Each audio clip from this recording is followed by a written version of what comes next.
Hello, hello, hello, everybody. Welcome to another office hours with Go Imagine. Hope you're all having a good day. Hello, Michelle. Let me get set up here.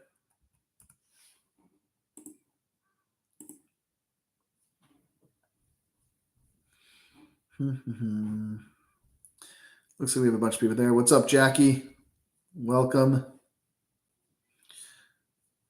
I'm working from home today. My kids had a half day at school, so had to be home for them.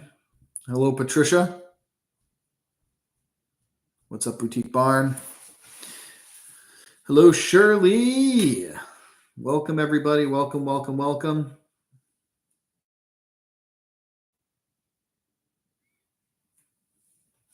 So I'll get started with the typical start. My name is John Lincoln. I am the founder of Go Imagine, and this is Office Hours.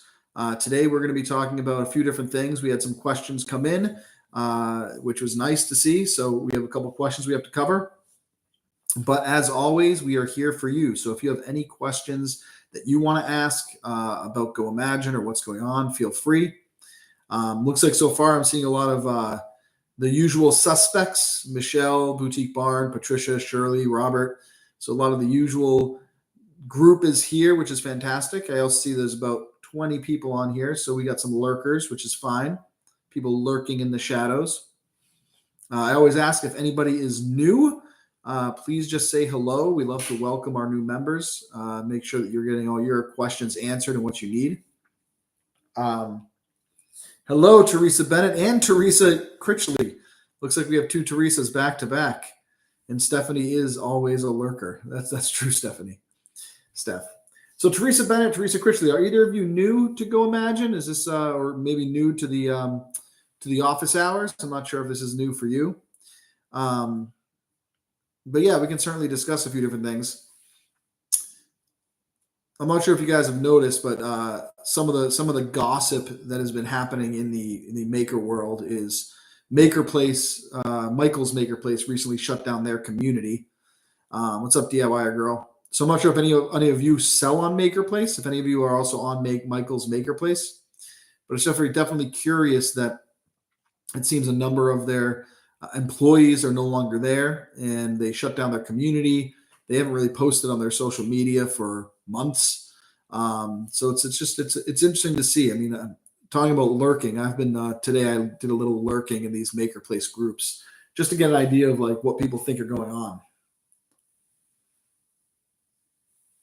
Wonderful, Teresa. Well, if you have any questions on setting up Mosaic, that's what we're here for. I can certainly cover some of the Mosaic stuff for you.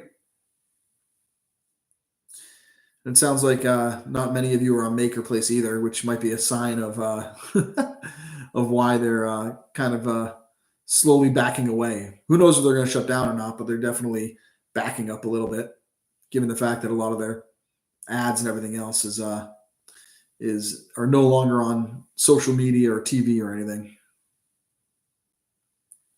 Oh, wonderful! Well, welcome, Teresa. Yeah, Starla is a good friend of Go Imagine, which we love. And what's up, Keith?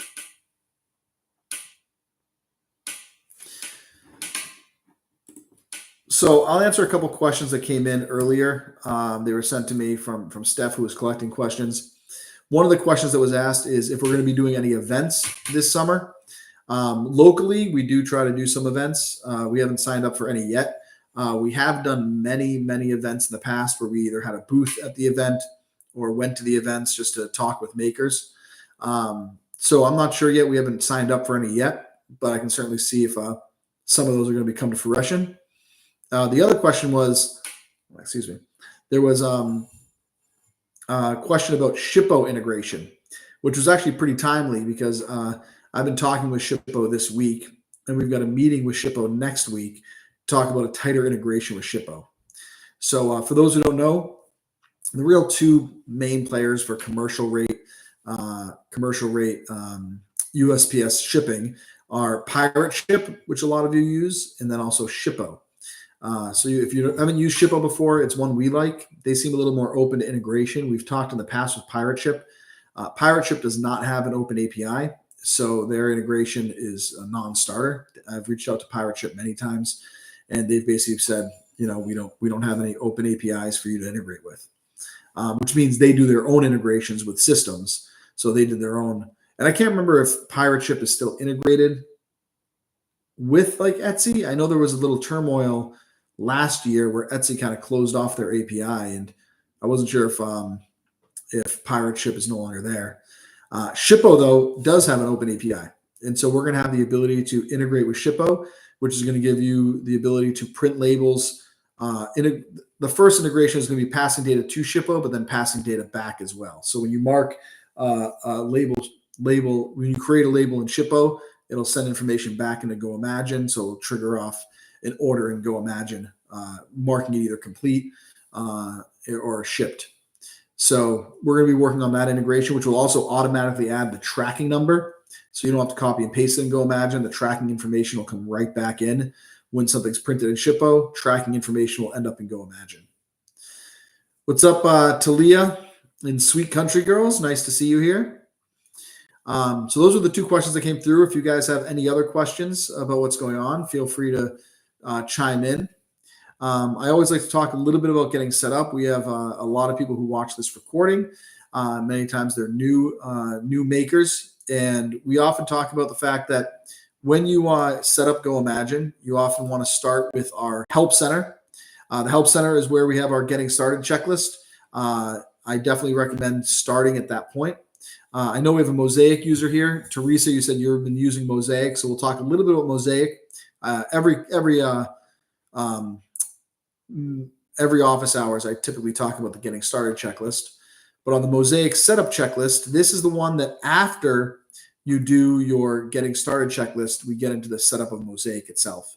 And the reason for that is because the way our system works, Mosaic and the goimagine marketplace are tied together almost as one and the same.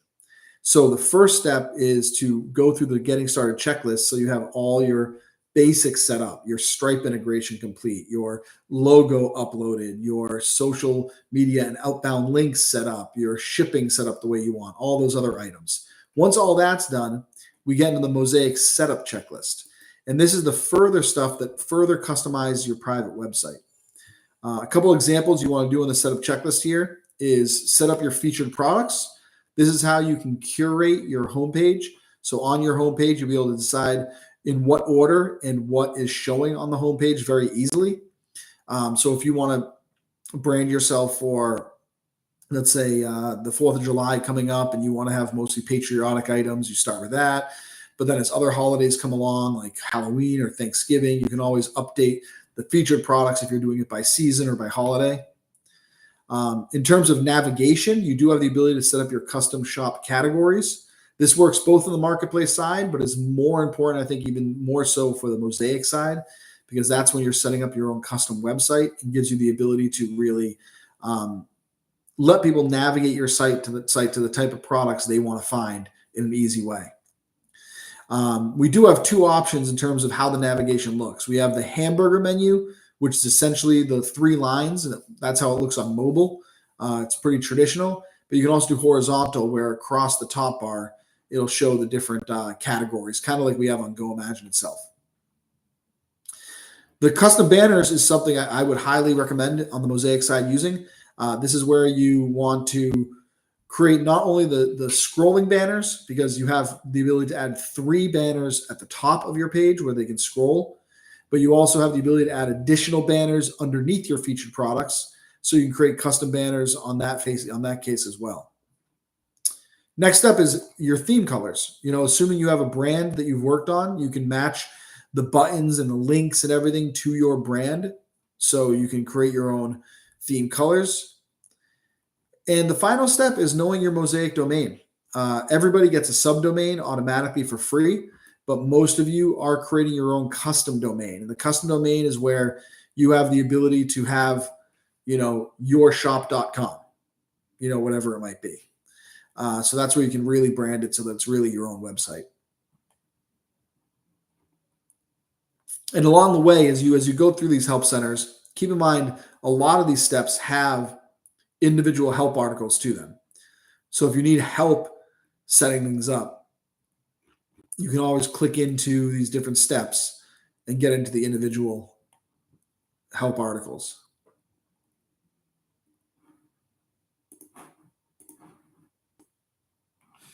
Mm-hmm.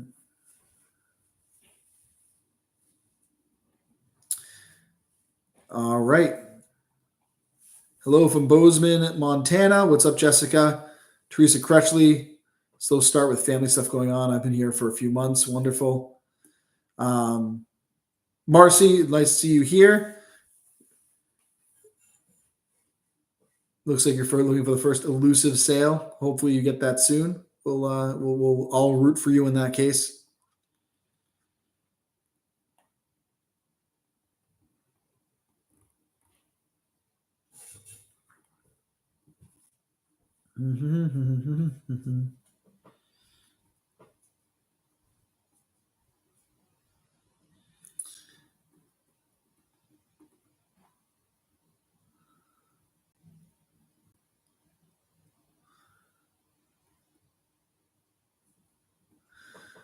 Hey, Janet. Well, good. I'm glad you're here and you're thinking about coming back. Sales is one of those things. Some people are getting a lot of sales, some people aren't. I think it's a matter of a few different things. One is, your SEO and driving traffic to your products and to your website.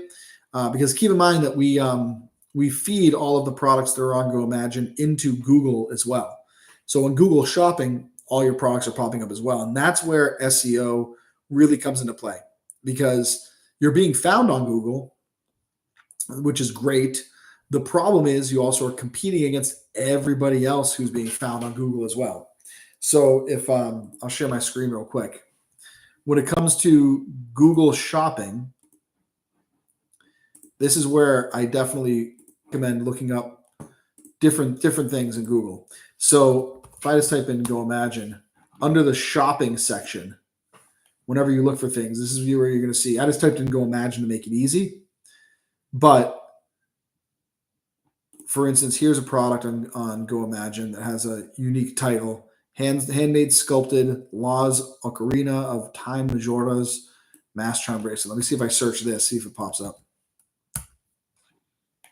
Yep, first one before Amazon or Etsy, because that's the now. Would someone search specifically for that? I don't know, but you can see that the GoImagine product is coming up as the first product based on that search. And it's pulling both from the description and from the title of the product. So you definitely want to focus a lot on the SEO because that's how you get found on Google, and that's what drives people to purchase the product, at GoImagine, because it goes directly to us. It looks like this has a sale going on, so the price dropped. That's interesting too. Google tracks a whole bunch of stuff. That brings you to the product.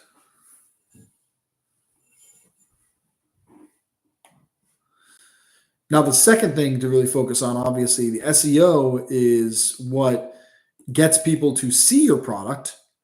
The next thing is your photography, on how much you can get the photography to look great. So when you look at different products here, here's another GoImagine product.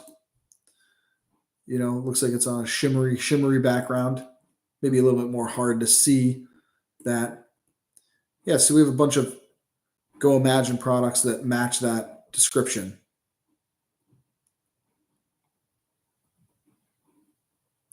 So you can see we're popping up in Google just as much as Etsy or eBay. And so you got GoImagine, Etsy, GoImagine, Etsy, eBay, Etsy, GoImagine, Etsy, Etsy, GoImagine. It's interesting. It's all Etsy. Then there's one here, Oya, whatever company, then CPO. Yeah, so there's a couple here, other brands that popped up, and then of course on Amazon. But yeah, so now does someone search for this long specific thing? So what if I just do handmade sculpted ocarina? I wonder if that'll bring it back. Yeah, see, so that gets a little.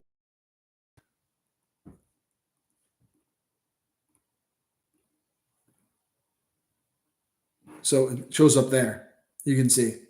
So in this case, searching just handmade sculpted Lazak Arena, you go 1, 2, 3, 4, 5. It's in the sixth row. And that shows up now.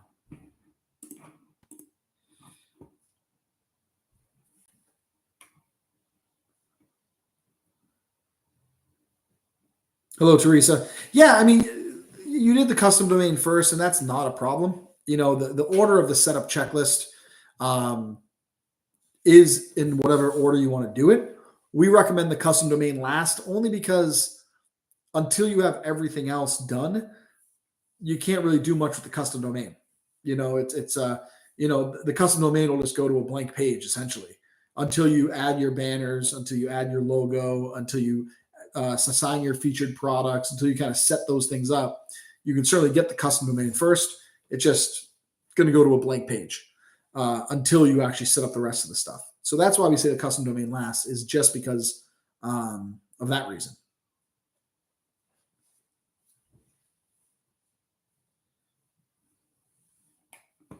Hey, Erwin. Yeah, I'm happy to talk to you offline.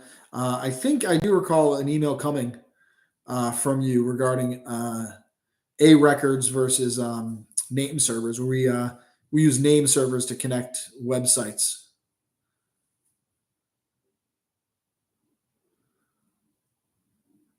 What's up, guy? And yeah, Talia. Yeah, you don't want to order business cards till you have a domain. Now, here's where I think a custom domain offers a ton of value. And I recommend a custom domain to makers across the board because A, that's how you brand yourself. You have your own website. B, you can point your website anywhere you want. Today, it can point to your Etsy shop. Tomorrow, it can point to Mosaic. The next day, it can point to Amazon or Facebook. It can go wherever you want it to go. And so if you get your own custom domain, that is a living, breathing embodiment of your shop. That way, your business cards will always have that custom domain. Your banners, when you go to craft fairs, if you have a banner that has your website on it, will always have. So even if you switch from Etsy to goimagine, or you switch to a Mosaic site, or you switch to Michael's Maker Place, wherever it is that you want to be promoting that site, having a custom domain can forward to anything. I find a lot of people will use their, let's say Etsy. They'll use their Etsy link, and then they'll put the Etsy link on their business cards. They'll put the Etsy link on their banners. They'll put the Etsy link on flyers they hand out. They'll put their Etsy link in their product like receipts and stuff. So when they're shipping their products, there's a little card with the Etsy link. And the reality is, if you ever then want to change from promoting your Etsy link to promoting your goimagine link, or promoting your Amazon link, or whatever link you want to promote, then you've got to change everything. You've got to change out all of your different stuff. With a custom domain, it's as easy as just repointing that domain to a different website or a different site. So those are the two main reasons. Even people who don't have their own website, I still recommend a custom domain that forwards to the marketplace site you want to forward it to. So let's say you have a custom domain, because forwarding a custom domain is free. And a lot of you might not know this. A domain itself usually costs $17 a year. You're paying $1.25 a month to have your own brand. But then you can set up forwarding to have it go anywhere. And maybe you're selling on a marketplace now like goimagine or Etsy, and you're promoting that. But someday you might want to create your own website, or someday you might want to, point to a different marketplace. And that's where having your own custom domain is powerful. At least those are my thoughts.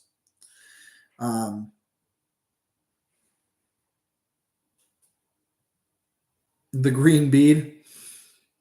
Yeah, no, I agree. So the greenbead.goimagine is a longer URL, Talia. So if I look now, the green bead. And so what Talia is talking about here, just so everyone can see, is Talia has a Mosaic site. So what you're seeing here is Talia's Mosaic site, the green bead.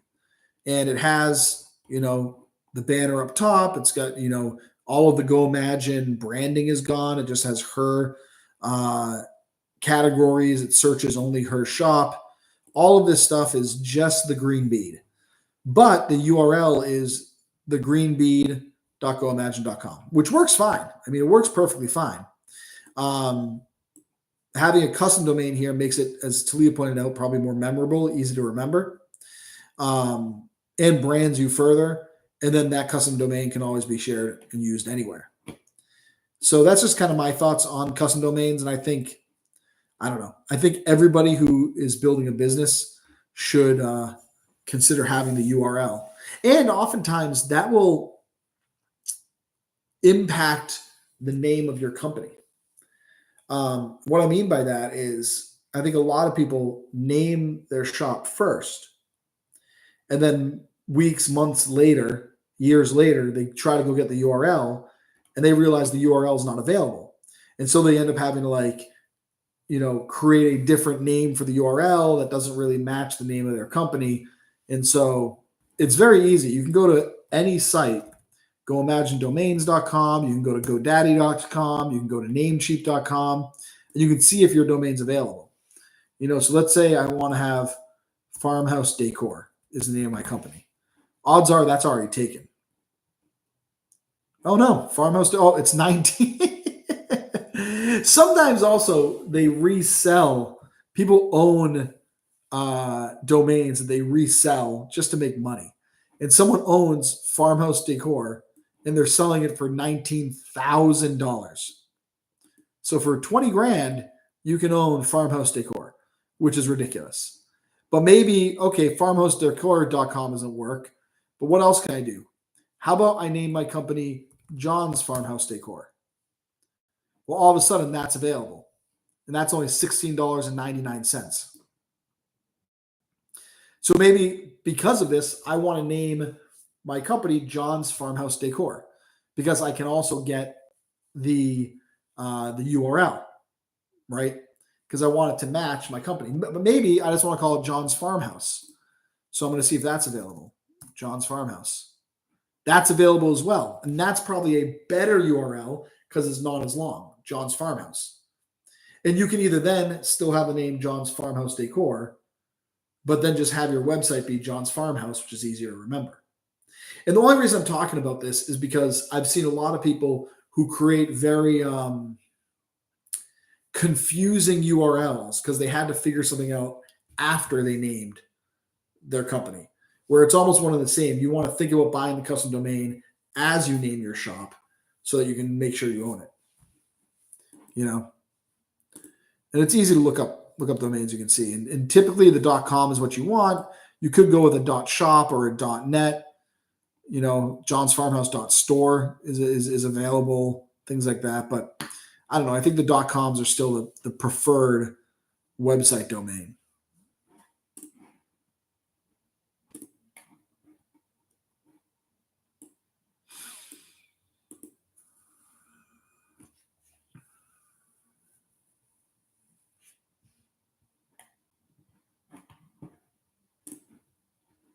All right.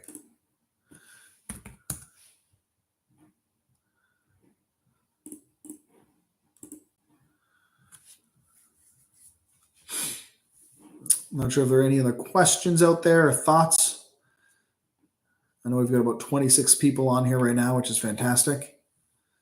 I'm surprised none of you sell on MakerPlace. Like I said, Michael's MakerPlace is having kind of some transitions right now. And I know a lot of people that do, sell on goimagine, sell on Etsy, sell on MakerPlace, spread and diversify around. But MakerPlace, I know, has had a lot of complaints as well on how it works and some of the things they've done. Yeah, Risden. Yeah, I've kind of heard the same things where there's functionality missing, although I can't say anything around that because I know with goimagine we're still working on functionality. But the biggest thing I've heard about MakerPlace is the support, getting in touch with people, and the fact they shut down their community really makes me wonder what's going on.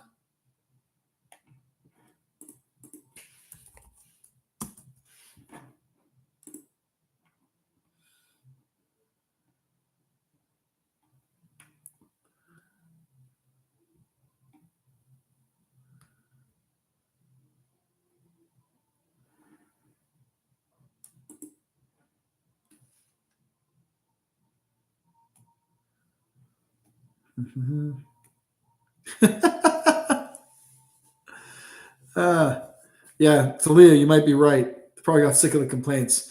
You know what? So there's a whole theory around the large companies who start new things like this because they don't really give it a chance. Because if it doesn't gain tons of momentum right away and make lots of money right away, it doesn't put a dent in what they're doing from a company standpoint because they're already huge. So they'll drop ideas much faster than a startup that'll put all their focus and attention on that idea. That's why I think a lot of times you see the smaller companies sometimes win the race because they're committed to to something that that others that larger companies may not be committed to. And Arisen, I heard the same thing that their stats are broken as well. Yeah, a lot of people in the forums are saying that they have no stats since like March. They take forever to pay out as well. That's interesting. I didn't realize they took a long time to pay out. Payouts, I mean, we streamlined that process. That was kind of the first thing that we wanted to do. 2 weeks after shipping. Yeah, no. Obviously, GoImagine doesn't do that. I think when we started GoImagine, one of the big things for us was that payout process. And the reason we use Stripe, and I know some people want PayPal and other things, but Stripe has really created a integration called Stripe Connect that allows it that we can pay out pretty much immediately. You know, as soon as the money comes in, it goes to your bank account or goes to your Stripe account. And from there, I think within 48 hours or 72 hours, you can have it trigger right into your bank account. 3 weeks. Yeah, that's shocking. That is shocking. Well, anyway, we're going to see what happens. I think in the upcoming weeks, there's going to be some more shakeups over there. We'll find out. But with that all said, I always want to thank you all for being here. Do my best to answer any questions you all have as we go through things. So it's about 1:30 now. If there aren't any other questions, I appreciate you all. As you know, we're working hard to do something special in the handmade world, and it's not possible without all of you. I do have some exciting meetings coming up over the next week that I'm going to see where those go. And other than that, I appreciate all of your time and have a wonderful day. Thanks, everybody. Bye now.